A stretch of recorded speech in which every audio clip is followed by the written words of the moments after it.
ነገር ግን ኢየሱስ መካከለኛ የሆነበት ኪዳን ከቀድሞ እንደሚበልጥ ሁሉ የተቀበለውም አገልግሎት ከእነርሱ አገልግሎት ይበልጣል። ይህም የተመሰረተው በተሻለ የተስፋ ቃል ላይ ነው። ዕብራውያን ምዕራፍ 8 ላይ ከቁጥር 6 የመጀመሪያው ኪዳን ምንም ጉድለት ባይገኝበት ኖሮ ለሁለተኛው ስፍራ ባልተፈለገም ነበር። ነገር ግን እግዚአብሔር በሕዝቡ ላይ ጉድለት በማግኘቱ እንዲህ ይላቸዋል፣ ከእስራኤል ቤት ጋር ከይሁዳም ቤት ጋር አዲስ ኪዳን የምገባበት ጊዜ ይመጣል ይላል ጌታ። ይህም እነርሱን ከግብፅ ምድር ለማውጣት እጃቸውን በያዝኩ ጊዜ ከቀድሞ አባቶቻቸው ጋር እንደገባሁት ኪዳን አይደለም። ምክንያቱም እነርሱ በኪዳኔ አልጸኑም፣ እኔም ከእነርሱ ዞር አልሁ ይላል ጌታ። ከዚያን ጊዜ በኋላ ከእስራኤል ቤት ጋር የምገባው ኪዳን ይህ ነው ይላል ጌታ። ሕጌን በአእምሮአቸው አኖራለሁ፣ በልባቸውም እጽፈዋለሁ። እኔም አምላካቸው እሆናለሁ፣ እነርሱም ሕዝቤ ይሆናሉ። ከእንግዲህ ማንም ሰው ጎረቤቱን ወይም ወንድሙን ጌታን እወቅ ብሎ አያስተምርም። ምክንያቱም ከታናሹ ጀምሮ እስከ ታላቁ ድረስ ሁሉም ያውቁኛል። በደላቸውን ይቅር እላለሁ፣ ኃጢአታቸውን ከእንግዲህ አላስብም። ይህን ኪዳን አዲስ በማለቱ የፊተኛውን ኪዳን አሮጌ አድርጎታል። ስለዚህ ያረጀ ያፈጀው የሚጠፋበት ጊዜ ተቃርቧል ብሎ መጽሐፍ ቅዱስ ይናገራል። ምዕራፍ 8ን ስንጀምረው ተነጋግረናል። ጌታ ኢየሱስ ክርስቶስ ስራውን ጨርሶ ወይንም አገልግሎቱን ፈጽሞ ተቀምጧል የሚለውን አብረን ተካፍለናል አይደል? እሱ ሐሳብ ላይ በደንብ እንደተናገርኩኝ አስታውሳለሁ። ቅድስተ ቅዱሳን ውስጥ ወንበር የለም። ሊቀ ካህን ተቀምጦ አያውቅም። በብሉይ ኪዳን ሊቀመጡ አይችሉም። አገልግሎቱን ስለማይጨርሱት ሊቀመጡ አይችሉም። ጌታ ኢየሱስ ክርስቶስ ግን አገልግሎቱን ስለጨረሰ ሳክሪፊሻል የሆነውን በጣም በመስዋዕትነት የተሞላውን የማዳን የመቤዠትና በእኛና በእግዚአብሔር መካከል መግባትን ጌታ ኢየሱስ ክርስቶስ ስለጨረሰ ጨርሶ በእግዚአብሔር ዙፋን ቀኝ ተቀምጧል። ይህንን ደግሞ ያደረገው አብ ነው። በዚያ በቅድስተ ቅዱሳን ውስጥ ሁልጊዜ መስዋዕት የሚቀበለው እሱ ነው። ስለዚህ ኢየሱስ ክርስቶስ ፉልፊል ስላረገ አብም ሳቲስፋይድ ስለሆነ ኢየሱስ ስለጨረሰ ብቻ ሳይሆን አብም ስለረካ አብም በቃ አልቋል ስላለ ጌታችን ኢየሱስ ክርስቶስን በቀኙ በግርማው ቀኝ እግዚአብሔር አብ አክብሮታል። ኢየሱስ ተቀምጧል ማለት ከብሯል ማለት ነው። ኢየሱስ ተቀምጧል ማለት ስራው አልቋል ማለት ነው። ስለዚህ ከዚህ በኋላ እኛን ለማዳን የሚሰራ የመስቀል ስራ የለም። ጌታ ኢየሱስ ክርስቶስ ስራውን ጨርሶ በእግዚአብሔር ዙፋን ቀኝ ተቀምጧል። ኢየሱስ ጌታ ነው። በትህትና ጎናችሁ ያለው ሰው ስራውን ጨርሶ ኢየሱስ ተቀምጧል፣ አንተም እረፍ በሉት። አዎ፣ ክብር ለእግዚአብሔር ለአምላካችን ይሁን። ስለዚህ በዚህ በክርስቶስ ኢየሱስ የመስቀል ስራ ምክንያት ደግሞ የገባንበትን ኪዳን ነው አይደል? የዚህ ደብዳቤ ጸሐፊውን ምዕራፍ 8 ላይ አሁን በጣም በስፋት ማንሳት የሚጀምረው ወደ ምዕራፍ 9 ምዕራፍ 10ን ጨምሮ በጣም በስፋት የሚያነሳው አሁን የገባንበት ይሄ ኪዳን አለ። በክርስቶስ ኢየሱስ የመስቀል ስራ ምክንያት በጌታ በኢየሱስ ክርስቶስ ሞትና ትንሣኤ ምክንያት በክርስቶስ ኢየሱስ የመስቀል ስራ ብቻ ሳይሆን በክርስቶስ ኢየሱስ በራሱ በማንነቱም ጭምር ማለት ነው። በሰራው ስራ ብቻ ሳይሆን በራሱ ኢምፐርሰን ክራይስት ማለት ነው። ከእርሱም የተነሳ የገባንበት ኪዳን አለ። ይሄ ኪዳን አዲሱ ኪዳን ተብሎ ተጠርቷል። አዲሱ ኪዳን ተብሎ ተጠርቷል። አዲስ ኪዳን ካልን ቀድሞ የነበረ ሌላ ኪዳን ነበረ። ያንን ኪዳን ብሉይ ኪዳን ብለን የምንጠራውን የዚህ ደብዳቤ ጸሐፊ አሮጌው ይለውና ያረጀው ያፈጀው ይለዋል። በኋላ ላይ ደግሞ እንግዲህ አማርኛውን ሲተረጉሙት በእውነት የአዲሱ መደበኛ ትርጉም ተርጓሚዎች በጣም አስደናቂዎች ናቸው። ያረጀና ያፈጀ አደረገው ይላል። ነገሩ በራሱ ሆኖ አይደለም። ከኋላ የመጣው ነው ያስረጀው። ከኋላ የመጣው ነው ከመንገድ ያስወጣው። ከኋላው የመጣው የተሻለና የከበረ ስለሆነ የመጀመሪያውን ከመንገድ ጠራርጎ አስወጥቶታል። አዲሱ ኪዳን የተሻለ አይደለም፣ ሌላ ኪዳን ነው። አዲሱ ኪዳን የመጀመሪያውን አርሞ አይደለም፣ እግዚአብሔር ሪቫይዝ አድርጎ አይደለም፣ ኒው ነው። ክብር ለኢየሱስ ይሁን። ቶታሊ የመጀመሪያውን ኪዳን ከመንገድ አስወጥቶት ነው እግዚአብሔር። የመጀመሪያውን አድሶት የመጀመሪያውን አስተካክሎ ሜንቴን አድርጎ አይደለም እግዚአብሔር። የመጀመሪያውን አስወግዶ ሌላ አዲስ አምጥቶ ነው ላይ አዲስ ነው። እስቲ አሜን በሉ። በሲና ላይ የተደረገውን ሪቫይዝ አድርጎ አይደለም እግዚአብሔር። የሲናውን ኪዳን አስረጅቶ በቀራንዮ በጎልጎታ ላይ ሌላ አዲስ ነው ያደረገው። ምናልባት የአዲሱና የቀደመውን ኪዳን ልዩነቶቹን የሚቀጥለው ሳምንት በጣም በስፋት እናገረዋለሁ። 14 ልዩነት አለው። እንደው በጣም ሲምፕሊ ማለት ነው የምናስቀምጠው። በጣም ተሰምሮ የተቀመጠ ወደ 14 አካባቢ ልዩነት አለው ሁለቱ መካከል በጣም በግልጽ ማለት ነው የተቀመጠ። አሁን እኔና እናንተ አንደኛው ሁለተኛ የምናስቀምጠው የሚቀጥለው ሳምንት 14 ነው። ነጥብ አስይዤ መልካችሁ። ዛሬ ግን ጠቅላላ ነገር ልናገር። ክብር ለእግዚአብሔር ይሁን። ቁጥር 6 ምን ብሎ ነው የሚጀምረው? አዲሱ መደበኛ ትርጉም ስለሆነ ነው እጅ ላይ ያለው። ነገር ግን ኢየሱስ መካከለኛ የሆነበት ኪዳን ከቀድሞ እንደሚበልጥ ሁሉ። ስለዚህ ይሄኛው ኪዳን ጌታ ኢየሱስ ክርስቶስ መካከለኛ የሆነበት የተባለው ኪዳን፣ የቀድሞ ኪዳን ሙሴ መካከለኛ የሆነበት ኪዳን ነው። ይሄኛው ኪዳን ጌታ ኢየሱስ ክርስቶስ መካከለኛ የተባለ ኪዳን ነው። በጌታ በኢየሱስ ክርስቶስ መካከለኝነት የተገኘው ይሄኛው ኪዳን ከቀድሞ ኪዳን በክብር ይበልጠዋል። ሁለተኛ ቆሮንቶስ ምዕራፍ 3 ልውሰዳችሁና እናንብብ። ሁለተኛ ቆሮንቶስ ምዕራፍ 3 ላይ ጳውሎስ በጣም አስደናቂ ነገር ይናገራል። ምዕራፍ 3 ላይ እንሂድና ከቁጥር 4 አካባቢ ጀምሮ ላንብብላችሁ። ሁለተኛ ቆሮንቶስ ምዕራፍ 3 ከቁጥር 4 ጀምሮ። ሐሳቡ ከቁጥር 5 ነው የሚጀምረው። ከቁጥር 4 ጀምሮ ግን ስለሚያዝ እንደዚህ ይላል።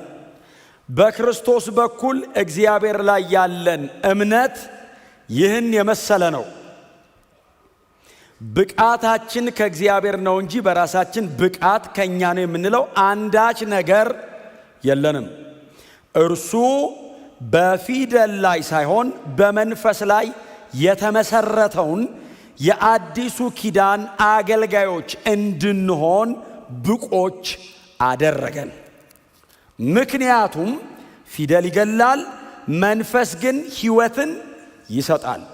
እንግዲህ እስራኤላውያን ከፊቱ ክብር የተነሳ የሙሴን ፊት ትኩር ብለው ማየት እስኪሳናቸው ድረስ ያ ከጊዜ በኋላ የሚያልፈውና በድንጋይ ላይ በፊደል የተቀረጸው የሞት አገልግሎት በክብር ከመጣ ታዲያ የመንፈስ አገልግሎት እንዴት ከዚያ የላቀ ክብር አይኖረውም? ሰዎችን የሚኮንነው አገልግሎት የከበረ ከሆነ የሚያጸድቀው አገልግሎት የቱን ያህል ይበልጥ ክብር የከበረ ይሆን? ከዚህ በፊት ክቡር የነበረው የላቀ ክብር ካለው ጋር ሲወዳደር ክብር የሌለው ሆኗል።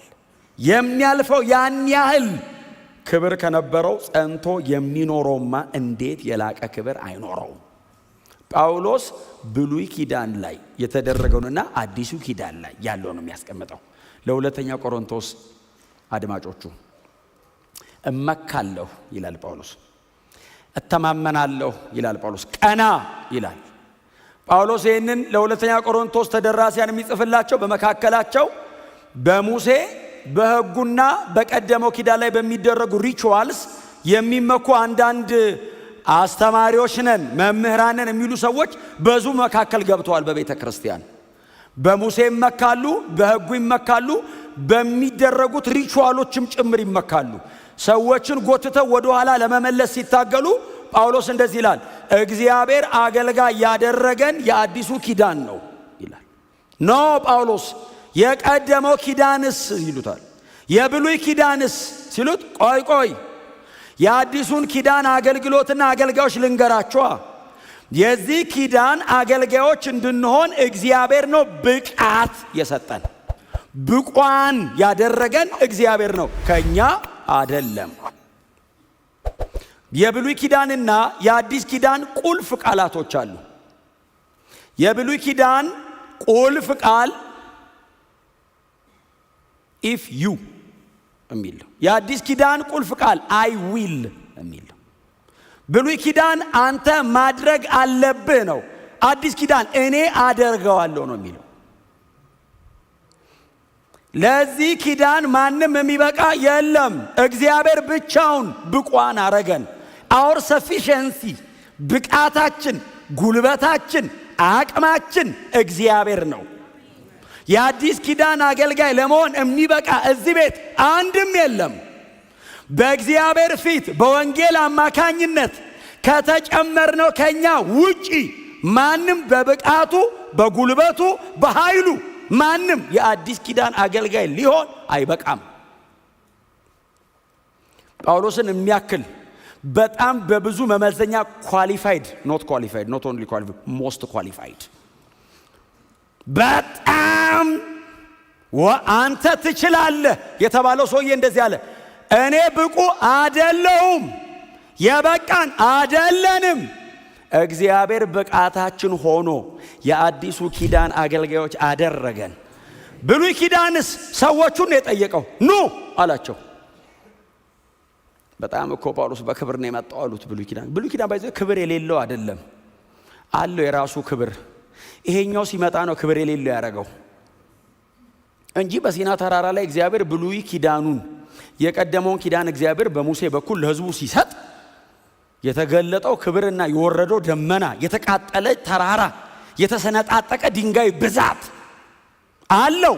በማስፈራት በማስደንገጥ በሞት ፍርሃት ውስጥ ሕዝቡ ተቀምጦ ኪዳኑ ተደረገ። አዲስ ኪዳኑስ ፍቅርና ጸጋ ይዞ ኢየሱስ መስቀል ላይ ሞቶ ተደረገ። ልዩነቱ ይሄ ነው። ብሉይ ኪዳን ክብር አለው። አዎ ክብር አለው። ምንድነው ክብሩ? መቀሰፍ አለው ውስጡ። ተራራውን ተጠግተው የሆኑ ሰዎች እኮ ነኩ። በአንድ ቀን 3000 ሰው እንደሞተ ታውቃለህ? ብሉይ ኪዳን በአንድ ቀን 3000 ረገፈ። አዲስ ኪዳን በአንድ ቀን 3000 ሰው ዳነ። the difference ይሄ ነው። አትችልም አንተ if you ሁሉም እንሞክራለን ሲሉ ረገፉ። አዲስ ኪዳን መጣ፣ እኔ ላርገው አለ እግዚአብሔር። እሺ አለን፣ በሙሉ ዳንን። የለንበትም። ብቃታችን ክርስቶስ ነው። ጳውሎስ የሚለው እሱን ነው። የቀደመው ኪዳን ሲሉ የሞት አላቸው፣ የምንገደልበት ሰው የሞተበት ሰው ሊያልፍ የማይችለው ሰው ብቃት ሊያገኝ የማይችልበት ሰው ወደ እግዚአብሔር ሊጠጋጋ ሊቀርብ የማይችልበት ኪዳን።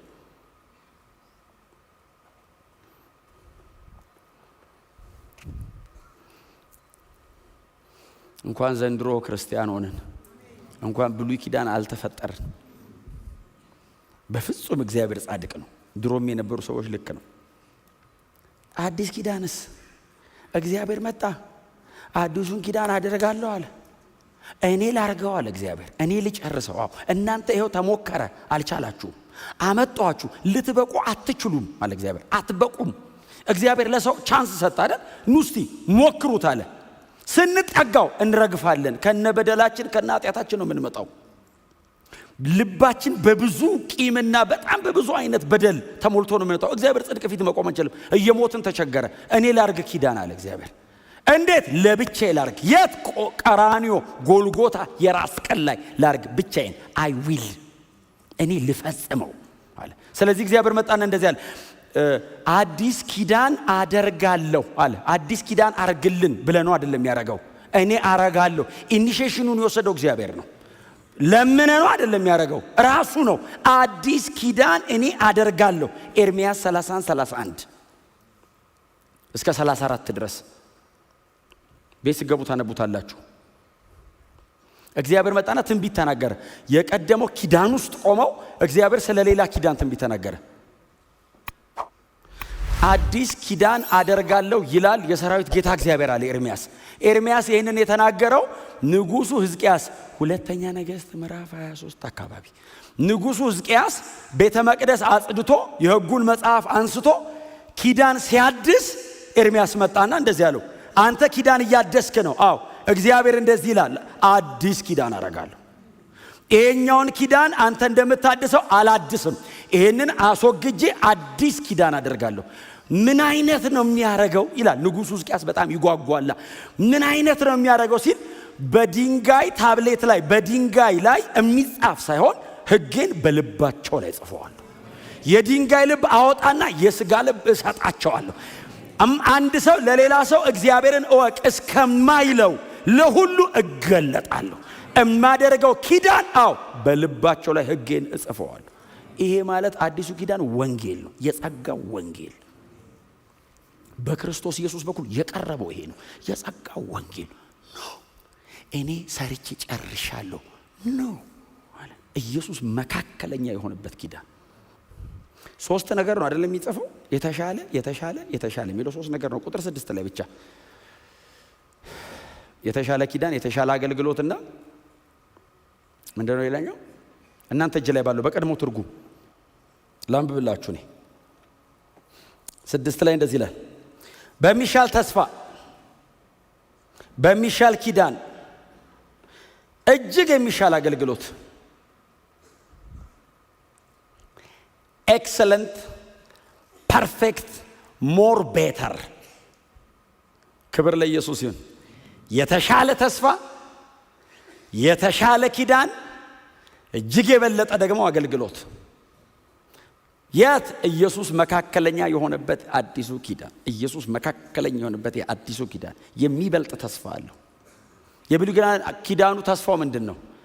ማርና ወተት ወደምታፈስ ወደ ከነዓን ትገባላችሁ። ተስፋው ነው። ሌላ ተስፋ የለውም። ባይዘው የብሉይ ኪዳን ከነዓናውያን ምድር ገብተው 7ቱን ነገስታት ድል አድርገው እነዛን ደግሞ የተወሰኑን ተዋግተው የገቡ ቀን አለቀ። ባይዘው አዲሱ ኪዳን የተሻለ ተስፋ አለው። ይበልጣል በተስፋው። ክብር ለእግዚአብሔር ይሁን። ቀጥሎ ከተሻለ ተስፋ ቀጥሎ ምንድን ነው? የተሻለ ኪዳን። ኪዳኑ ይበልጣል። የብሉይ ኪዳን እንደነገርኳችሁ ነው። እግዚአብሔርና ሰው እኩል የሚያደርጉት ነው። እግዚአብሔር የራሱን ድርሻ ያደርጋል፣ ሰው የራሱን ድርሻ ያደርጋል።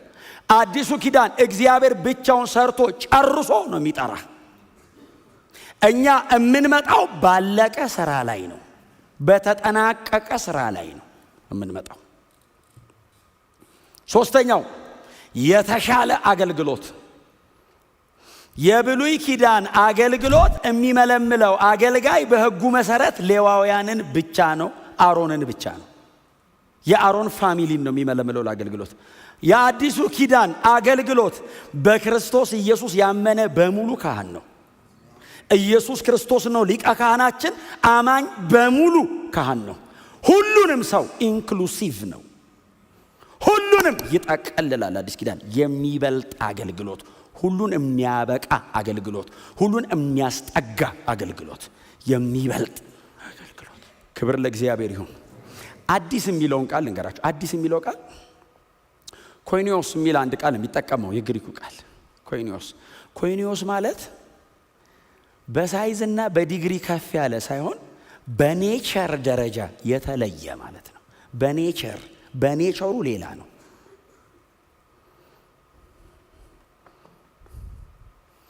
ከብሉይ ኪዳን ፕሪንሲፕል ነው የምንወስደው። ይሄኛው ኪዳን ሌላ ነው። ከብሉይ ኪዳን ፕሪንሲፕል ነው የምንወስደው። ብሉይ ኪዳን ስርዓቱም ልምምዱም ዩኒክ ነው፣ ሌላ ነው። እኛ የገባንበት ኪዳን በጣም ሌላ ነው፣ ዲፍረንት ነው። በክርስቶስ ኢየሱስ በኩል ነው። ጎናቸው ሰው አዲስ ኪዳን ውስጥ ገብተሃል፣ እንደ ብሉይ ኪዳን እንዳንኖር በሉት። ኢየሱስ ብቻ ነው መካከለኛ። እዚህ ኪዳን ላይ ኢየሱስ ብቻ ነው ሊቀ ካህን። እዚህ ኪዳን ላይ በክርስቶስ ኢየሱስ የሆነ በሙሉ ደግሞ ባለሙሉ ስልጣን ካህን ነው። የተሻለ ካህን የለውም። አዲስ ኪዳን አንድ ሊቀ ካህን አለን፣ የተቀረኑ በሙሉ ካህናት ነን። በጣም ጠጋ ብሎ የእግዚአብሔርን ቀኝ እጅ የሚስም የለም። አንድ ላይ ነው የምንገባው። አሜን በሏ። እኔ ላስጠጋ የሚል የለም። እኩል ነን። አገልግሎታችን ይለያያል እንጂ በእግዚአብሔር መንግስት ላይ ከክርስቶስ ኢየሱስ ውጪ ሁሉም ሰው አንድ አይነት ነው፣ ተመሳሳይ ነው፣ እኩል ነው። የአገልግሎት ዘርፍ ነው የሚለያየው። የምታገለግሉበት የአካል ቦታ ነው የሚለያየው እንጂ ምንድነው ማዕረግና ስታተስ ደረጃ ሁሉም ሰው እኩል ነው። ሙሴ ይጠጋል እንጂ ፊት ለፊት እኮ አይመጣም፣ ይሞታል፣ አይቻልም። ዩኒክ ኢየሱስ ብቻ ነው። ኢየሱስ አይነት የለውም። ኢየሱስ ብቸኛ ነው። ሃሌሉያ።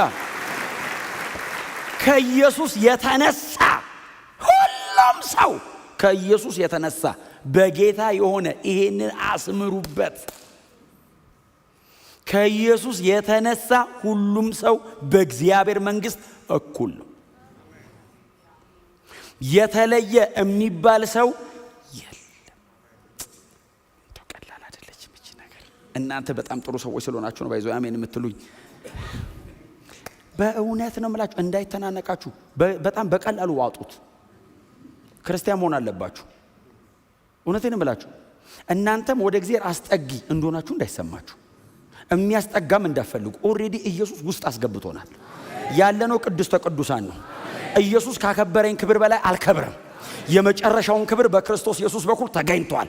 ይሄ ክብር የተገኘው በኢየሱስ መካከለኛነት ነው። እኔና አብ መሃል ያለው ኢየሱስ ነው። ኢየሱስ መካከለኛ ስለሆነ የተሻለ ተስፋ ተገኘ። ኢየሱስ መካከለኛ ስለሆነ የሚበልጥ አገልግሎት ተገኘ። ኢየሱስ መካከለኛ ስለሆነ ሞር ኤክሰለንት የሆነ ኪዳን ተፈጸመ። እግዚአብሔር አብ ኪዳን ሲያደርግ በልጁ ደም በኩል፣ ቅድም ፓስተር አጨባበጠን የሚለው በኢየሱስ ደም ኪዳን እናርግ አለ እግዚአብሔር። አዎ ሲሉት ብቻዬን ነው ማረገው አለ። እናግዝህ ሞከርክ፣ ያው ድጋሚ የሚሞት ሰው አልፈልግም አለ እግዚአብሔር እና በልጄ በኩል ሁሉ ይዳነዋል። ታዲያ ሲባል በክርስቶስ ደም የተሻለ ኪዳን ተደረገ። አይ ሪፒቲሽን የለውም። ከዚህ በኋላ በየጊዜው የሚገባ የበግና የእንስሳ መስዋዕት የለም፣ የሚፈስ ደም የለም። በክርስቶስ ደም በኩል የተሻለ ኪዳን ተደረገ። በአይነቱ ሌላ፣ በአይነቱ ልዩ ነው። ዩኒክ ኮይኒዮስ፣ ዩኒክ የሆነ ኔቸር ያለው ኪዳን እግዚአብሔር፣ አዲስ ኪዳን እግዚአብሔር አደረገ።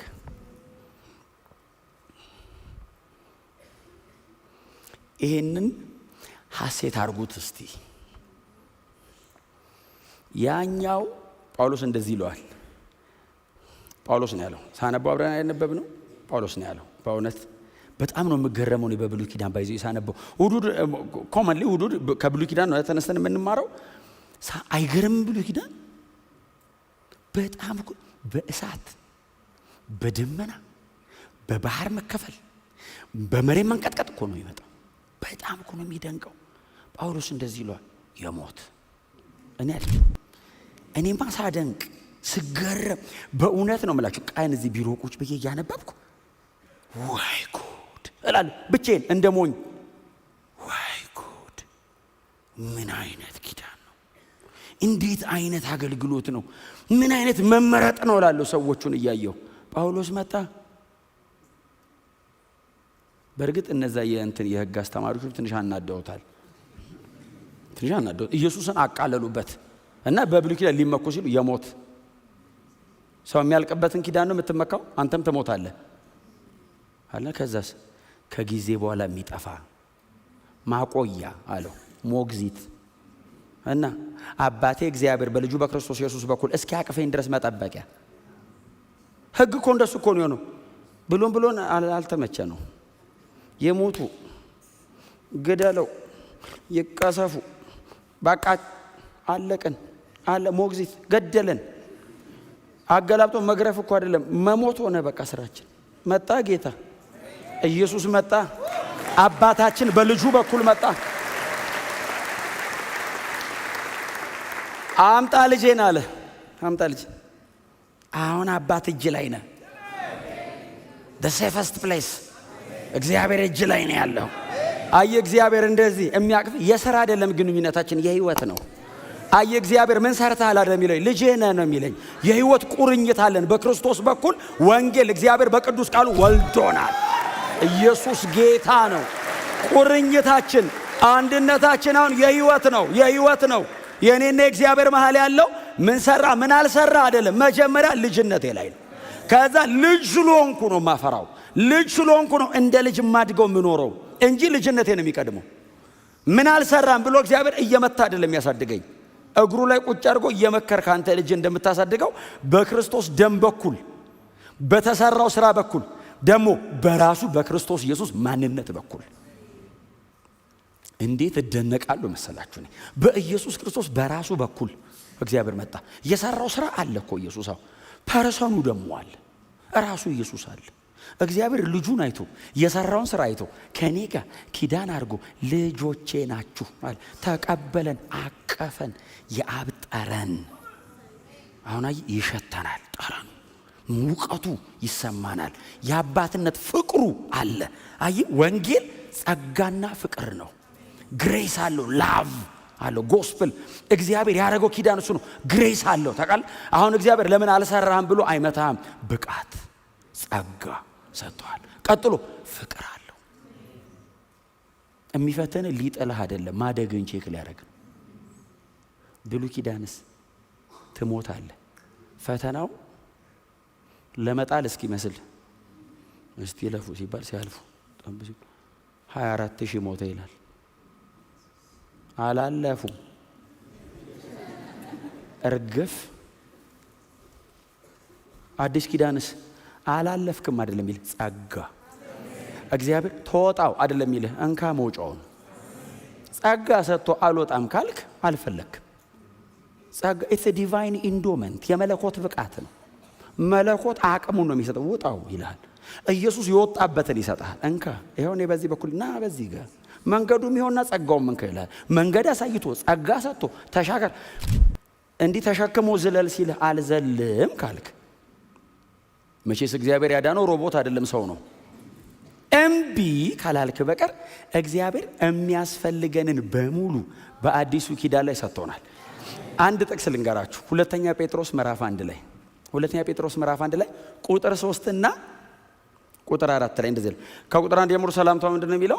የኢየሱስ ክርስቶስ ባሪያና ሐዋርያ፣ ባርነቱ ይቀድማል ከሐዋርያነቱ። ባሪያና ሐዋርያ ስምዖን ጴጥሮስ ይልና ከዛ ምንድነው የሚለው? ጌታ ኢየሱስ ክርስቶስ አይደል? ምንድነው የሚለው? ጌታ ኢየሱስ ክርስቶስ በሰራው ጽድቅ ከኛ ጋር የሚተካከል ክቡር እምነት ለተቀበላችሁ ይላል። ከዛ ቀጥሎ ምንድነው የሚለው? በአዳኛችንና በአምላካችን ክርስቶስ ጸጋና ሰላም ለእናንተ ይሁን ብሎ የመለኮቱ ኃይል እግዚአብሔርን ለመምሰልና ለእውነተኛ መንፈሳዊነት የሚያስፈልገንን በሙሉ ሰጥቶናል። የመለኮቱ ኃይል እግዚአብሔርን ለመምሰልና ለእውነተኛ መንፈስን የሚያስፈልገንን በሙሉ ሰጥቶናል። ክብር ለኢየሱስ ይሁን። ትቀበላላችሁ፣ ተቀብሏችሁ ሰጥቷችኋል። በዚህም ምክንያት በዚህ ዓለም ካለ ክፉ ምኞትና ከምግባረ ብልሹነት አምልጣችሁ የእግዚአብሔር መለኮታዊ ባህሪያት ተካፋዮች እንድትሆኑ በእነዚህ ባህሪያቶች አማካኝነት እጅግ ክቡርና ታላቅ ተስፋን ሰጠን ይላል። እዛው ላይ ክብር ለኢየሱስ ይሁን። የሚያስፈልገንን በሙሉ ሰጥቶናል። አዲስ ኪዳን ተሰጥቶናል። ብቃታችን ክርስቶስ ነው፣ መካከለኛ ነው። እግዚአብሔር ኢየሱስን ብሎ ልጁን ብሎ ተቀብሎናል። የገባችሁበት ኪዳን ይሄ ነው። ስለዚህ ኪዳን ግን የብሉይ ኪዳን አባቶቻችን ነቢያቶች ስፔሻሊ ኤርሚያስና ሕዝቅኤል የተሰመረ በጣም ግልጽ የሆነ ትንቢት ተናግረዋል። ግልጽ የሆነ ትንቢት ቀድሜ የነገርኳችሁ ኤርሚያስ 31 ላይ በጣም ግልጽ ነው። 31 ከ31 እስከ 34 ድረስ አንብቡት። እንደገና ሕዝቅኤል ተንብዮአል። የሕዝቅኤልንም ትንቢት ምናልባት እናንተ ጊዜ ካላችሁ እንድታነቡት ሕዝቅኤል 11:19 ላይ ታገኙታላችሁ። ሕዝቅኤል 11:19 ላይ ታገኙታላችሁ። እግዚአብሔር አዲስን ኪዳን አደርጋለሁ ማለት ሕጌን በልባቸው ላይ እጽፈዋለሁ፣ የድንጋዩን ልብ አወጣዋለሁ፣ በአእምሯቸው ላይ በልባቸውም ላይ አተመዋለሁ፣ አስቀምጣለሁ። ሕጌን ወንጌል ነው፣ ውስጣቸው ነው ማስቀምጠው አለ እግዚአብሔር። ታብሌት ላይ ጽፌ በድንጋይ ምንድነው የድንጋይ ጽላቱ አይደል? የድንጋይ ጽላት ነው። እሱ ላይ ጽፌ እንዲያስቀምጬ አንብበው አላላቸው፣ ልባቸው ላይ ጽፈዋለሁ አለ እግዚአብሔር። አዲስ ኪዳን ነው፣ ልባቸው ላይ ነው የምጽፈው። ምን the best solution ብሎ እግዚአብሔር ያቀረበው ሕጉን አድርጉት አይደለም ያለው፣ ሕግ ሰጪውን ውደዱት ነው። አሁን ሕግ ሰጪውን ከወደድከው ሕግ ማድረግ አይከብድህም። አሁን ሰጪውን እንድንወደው አደረገን። ልባችሁ ላይ ጽፋለሁ፣ ገብቼ አድራለሁ። ማንም እከሌና እከሌ ተነስቶ እግዚአብሔርን እወቅ አይልም። እኔ ራሴ እንድታቁኝ አደርጋለሁ። ከእኔ ጋር ህብረቱን መጀመሪያ አስተካክለዋለሁ። ከዛ ማድረጉ ነው ልብ ላይ ጽፈዋለሁ። ታረገዋለህ። ልብ ላይ ከተቀመጠ እግር እምቢ አይልም። ደጅ ተቀምጦ እኮ ነው እግራችን እምቢ አለን።